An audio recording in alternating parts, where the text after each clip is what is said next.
ಶಪಿಸಿ ಅವನನ್ನು ನಾಶ ಮಾಡಿದನು. ಇದು ಪ್ರಾಚೀನ ಕಾಲದಲ್ಲಾಯಿತು.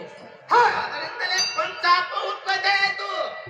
ಆ ನಂತರ ಎಲ್ಲ ಜೀವಗಳು ಹುಟ್ಟಿದವು. ಅದರಿಂದ ದುಷ್ಟ ಮಹಿಷಾಸುರನು ದಯಿಸಿ ದೇವತೆಗಳ ಪತ್ರ ಕೊಡಲು ದೇವತೆಗಳು ನನ್ನನ್ನು ಪ್ರಾರ್ಥಿಸಲು ಅವರ ಮರೆಯಮ್ಮ ಕೇಳಿ ಆ ಭಟ್ಟ ಮಹಿಷಾಸುರನ ಕೊನೆಗೊಳಿಸಲಿಕ್ಕೆ ಎಲ್ಲೆಲ್ಲಿಗೆ ಬರಬೇಕು ಸಾರಥಿ ಇರುವುದೇನು ಮಾಡ್ತೀವಿ ಬಂದರು ಸರಿ ಕೊಡಿ ತಡಿ ತೆಗಿ ನಮೋ ನಮೋ ಸ್ವಾಮಿ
ಆತ್ಮ ಸತ್ಯ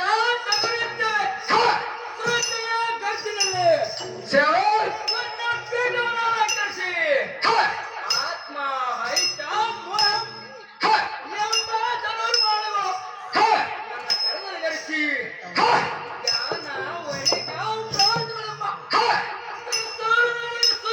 ನನ್ನ ಜನನಿ ಹಾದಿ ಹೆಸರಾಗಿ